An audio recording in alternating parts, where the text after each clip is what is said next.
I've seen it, I've been through it. I've been challenged by it, and now I have discovered newfound strengths. Climb mountains? Psh, I can move mountains. Check this. Kettlebell's way too easy. I can jump aside any obstacle. I can lift objects bigger than me. I can jump over any boulder. Though, this wasn't possible 3 weeks ago. How are you, mate? You alright? Good to see you. Guys, this is Jonathan. He is one of the founders of Pushmore Malaysia, and we're doing a lot of activity that is going to be straining on the body, like climbing mountains and things. So it's your job, Jonathan, to get me into shape. Pushmore itself, we run a program called CrossFit, so it's all about athletic fitness. Okay. So all bases covered: strength, power, speed, agility, coordination. So that's what a lot of athletes are looking for, and not just athletes, but regular people as well. Why can't we benefit from how the athletes are training? So you're gonna get a taste of that today. Oh man! All right. Well, I've been trying to put it off all week, so I think we better get started before I run out the door. All right. All right. Let's do it. Warm up. What we like to do is with the skipping rope. So skipping rope. Yeah. Okay. So Cool. I haven't skipped for ages. Yeah, I can kind of skip. Kind of skip. All right. We'll work with that. Grab that. Okay. Go. So let's see if you can get some doubles going. Doubles. Yeah. So. Are you watching this? Okay. Nice. Okay, so done with that. Alright, well, I'll take my hand for that one because you got a medal. Okay. Down strong and strong. Okay, try it out. Yeah, looking good. Nice. When was the last time you did sit-ups? It's been a while. I get out of bed every day, so Oh, that's one. I think that's one every day. Alright, so nice and tight, yeah? Alright, and go. Yeah, there you got it. Nice. Okay, be good. Okay, how you pull up? My pull-ups? Nice tight. Yeah. Alright, and go. Ah, that's good, man. Two more. Last one. Good stuff. So before we go on, I want you to just get a sip of water. Okay. So you don't have to drink a lot at one time, but just constantly keep sipping water. If you feel thirsty, it's too late already. There we go. H2O, baby. Okay, so. Stop and stare. What you move your body, go, you dance on air. Do what you want, you must stop. Alright, so right here we have a 20 kilo Olympic standard bar. 20 kilos. Great. Now let's get some weight on the bar. I thought that was what we were going to work with. Jonathan, you deceived me. So right now we have a total of 40 kilos that you're lifting. Okay, 40 kilos. So key point here that I want to emphasize is you're using your legs. Okay. From here we're going to do what we call a push press. Okay, so you bend your knees and you use your legs to push the bar here. So same thing, get the bar, hang power, jump the bar. Yep, good. Stand straight foot. Yep, nice. Good. So for today's workout, we're gonna combine 3 movements together. Yep. The hang power clean and push press, 100-meter sprint, come back to 10 push-ups. I'm not liking you more and more as the morning goes on. It's only 10 minutes, man. It's only 10 minutes. Okay. The reason why it's 10 minutes, as many rounds as you are able, is because you can do whatever you can. Whether you're really new to this or if you've been working out, it's absolutely fine because it's to where you can handle it. So it's all about relative intensity because the guy who's fitter, he's going to be able to do more. Yeah. It's going to be harder for him. Definitely. The person who's new, maybe doing just 2 rounds is plenty of work already. Nice. So that's where we scale the workouts. Alrighty. Okay, so Let's Henry, do here it. you go. Alright, Hell's sip of yeah. water. You can hydrate this. Alright, let's get some water first. Alright, 2 minutes. Ready? 3, 2, 1, go. Yeah, nice. Push press. Bring back down again. That's way, Henry. Press it. Use your legs, man. Jump it up. Okay, use your legs to push it up. Okay, drop it, go, run.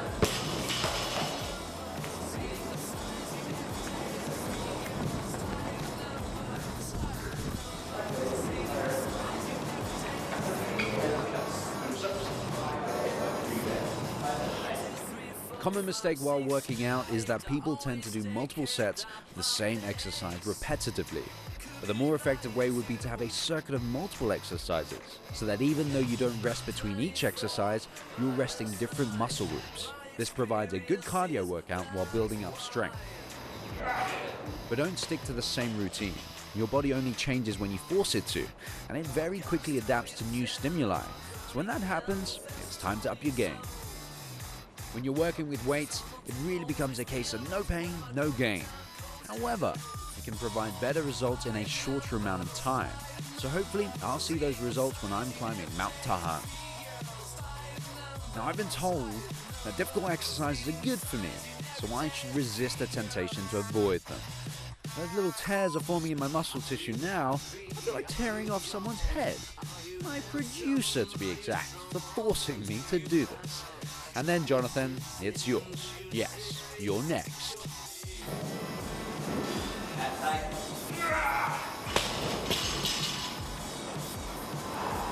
Five deep breaths. That's tight. Good. Up. Nice. Hard out. Take a breath. Focus. Come on. Press it. Up. Nice. Okay. Your time to run. 1 minute left. Go. Please last 10 push-ups. Come on. You got time. Straight it. 10 seconds left. Whatever you get, you have 10 seconds. Go. Come on, last 3 seconds. Do 2 more. 1 more. Time. 10 minutes. Hard work. Clear in. Nice one. Yeah.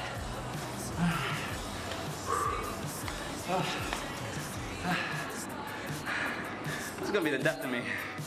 No mountains, no rivers, canyons. Push more.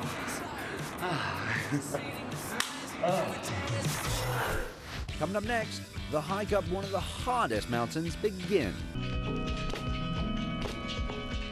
The journey to Taman Negara Pahang was a quiet one, not knowing what to expect.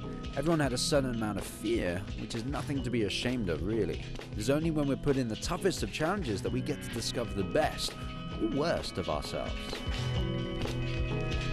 We did definitely get some professional help to be our guide, with the leader being Hari and our trail being the Sungai Relau Merapo trek, which will take us 5 days to completion. So what we're doing right now, which is a little bit annoying, but we've got to be doing it because it's got to be wary of, the eco-awareness and whatnot. But we have to count each plastic bag we have, each item of clothing, pretty much everything that we take up to the mountain. They make a checklist, and then we have to go through at the end of it and make sure we bring everything home. So, nice big tip for you guys. If you are trekking into the jungle, it definitely gets really humid, and your pack will get saturated with water and make it heavier. So make sure you line your bag with a big bin bag like this, and everything hopefully will be staying dry.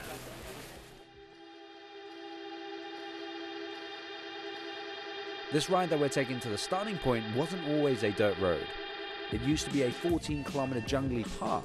So whoever that was headed up Mount Tonton spent 1 full day just walking along this trek. Even the truck ride felt like a roller coaster, so the ups and downs would have made this path a tiring hike to kickstart the journey. Now, me and my team at Without Boundaries have been through some challenges in the past. We've done loads of stuff, but today is our biggest to date. We are doing Gunung Tahan. Now, the name itself means to endure. The hike we're about to do is one of the hardest, if not the hardest, on the peninsula of Malaysia. There will be leeches, there's going to be perhaps some crying, there will definitely be some sweating. But again, not only is it a physical challenge, it's a mental challenge, and it's something that we have to overcome, and this is what we're going to do on Without Boundaries, the great outdoors. So guys, are we ready? Yeah! Let's get it on!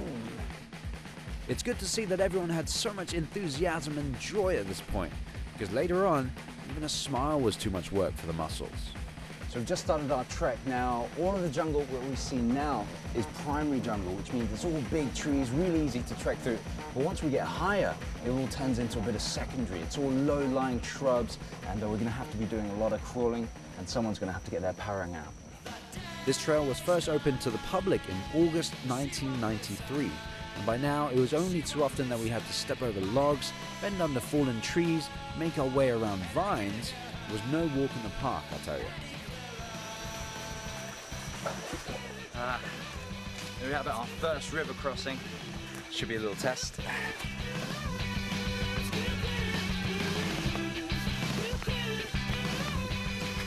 How are you doing over there? Cool. As cool as the ice. So far. We had 4 main rivers to cross. Most of them were pretty shallow except for one, which had a really strong current as well. And due to the slippery rocks, it was easy to lose balance and splash into the water. It wasn't exactly life-threatening, but you wouldn't want to get your bag soaked. Surrounding these rivers are plants called core, hence one of the campsites is called Camp Core. Initially, getting our pants and lower body wet in the river was an issue that we wish we could have avoided. So once we got out of the water, we dried off a little as the trekking continued. But soon, we realized how pointless it was to try and remain dry, because it started to rain a little, and of course, we had more rivers to cross. So after a while, you just gotta stop caring. You're gonna get wet and dirty, so deal with it.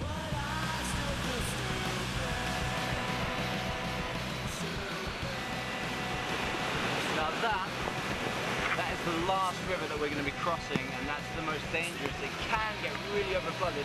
The rain started, so it's only going to get heavier from here. But the last one, thank God, I don't have to keep taking my shoes off. Woo.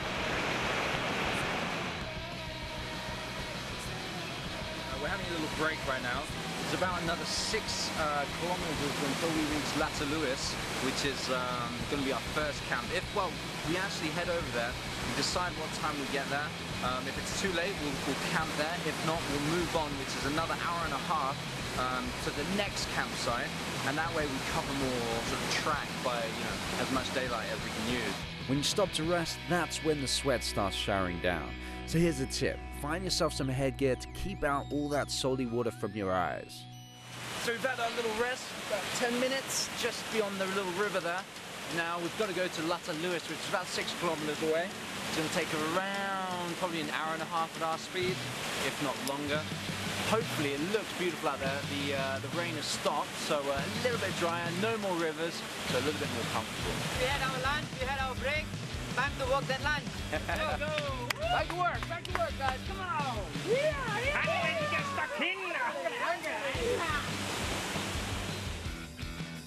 For a few of us, the first day's hike ended around 4 p.m. For the rest, about an hour later. So we decided to set up camp at Lata Lewis. Now wherever you go camping, a tent isn't enough. Make sure you have a good ground sheet and long ropes to create a solid, waterproof shelter where you can cook and hang out. Now after ensuring that we'll be dry for the night, it was time to take a cold dip in the waterfall. Our spirits were still up, but we didn't know then that day 1 was a mere warm-up for what awaited us in the days to come.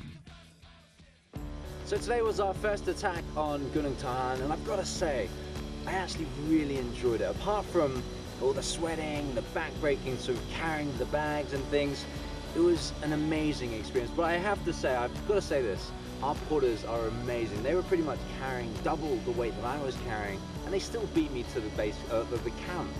Now, we've been trekking for about 5 hours, and tomorrow is a really big start. We've got to get up, make some more headway, because we opted out of heading out to the next base camp, which is about an hour and a half away.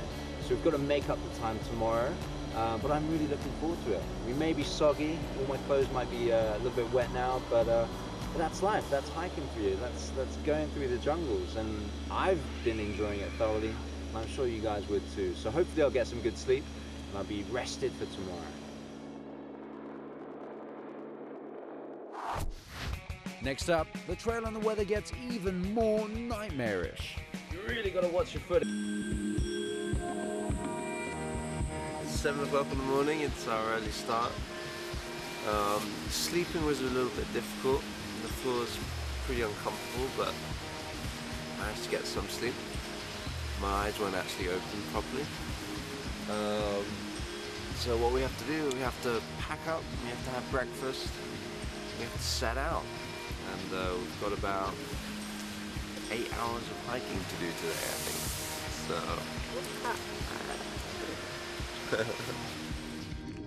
When packing up, it is very important to rearrange everything properly in your knapsack. Careless packing would lead to a lack of space as well as back and shoulder discomfort. So first thing in the morning, we come across Lata Lewis Falls. Now, it's so breathtaking. I mean, you can only find this if you were hiking the jungle, and it is in the middle of nowhere. There is so much water source here, you'll never go thirsty. First morning, we've got a hike up to Camp Core. It's going to take, I think it's about 3.6 kilometers. Probably take it about another hour or so, but looking forward to get this day started. Due to many years of people trekking through the same path, an obvious track has been formed. But because our forest is so dense, it's amazing how no artificial steps are required. The roots of these giant trees are everywhere, making it seem as though they purposefully created steps for us. And by day 2, the vertical nightmare begins. Ropes have been placed all around us, constantly yanked ourselves upward. Then we made a quick stop at Camp Core to refill our water bottles before continuing our journey. Right now, after all that climbing, we're actually on top of one of the ridges which connects it to the next hill. This is probably the easiest route because the trees, it's a pretty much clean path, but the last thing you want to do is falling down one of these. You need to be holding on to the trees, you need to make sure your footing is right because it's a long drop down. Look at that. When traveling in a group, it is of utmost importance to agree upon a meeting point. Although the team splits up, hiking isn't a race, and you are only as fast as your slowest member. So everyone has to always keep everyone else in check. And lunchtime is the perfect time to regroup. Instant carbohydrate bar, bit of rice in a bag. No need for utensils. After stocking up on carbs, we climbed up Bukit Bataubat, which was a constant 80 degrees. Taubat means repentance, which signifies how terribly difficult this part of the hike was. And many people who go through it either give up at this point or swear never to do it again. But it didn't stop us from safely arriving at Camp Kubang. So we've managed to make up camp because actually we were actually waiting for 4 more of our guys. It's been an hour actually, so I think they're finding it really tough. They're carrying a lot of the weight. But luckily we managed to get the shelter up because it has started raining and it is miserable here. The clouds have all made it foggy, but gosh, I can smell Harry cooking over there. He's cooking some omelets. And we are so hungry. Can't wait for dinner. After a hard day, this is the treasure that we look forward to. Got a lovely fish curry with potatoes, vegetables, carrots, a fried egg, and a heap load of rice. Now, something hot going down into my belly is just heaven right now. It's dropped. You can see my breath in the light. And that's just telling you how cold it is. But I think it's going to be a long night. I've definitely got to wrap up. But these guys have cooked up a storm, so I'm going to stuff my face.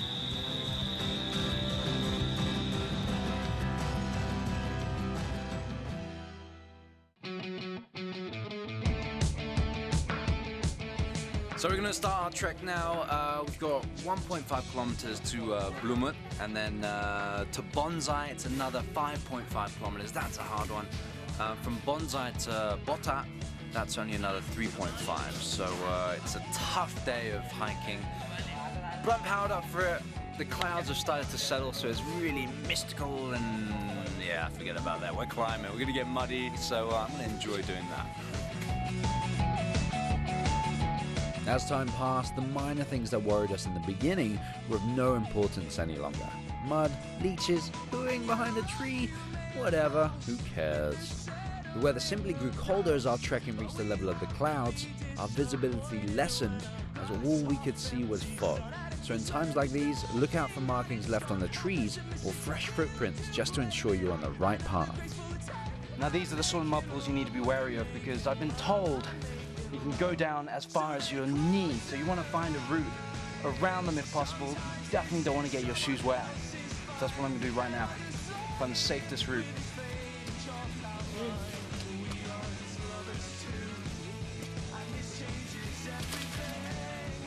Like stepping stones with the logs. All of this is totally saturated with water. Puddles, knee deep. You really got to watch your footing. I think my cameraman is hoping that I'm going to lose control here.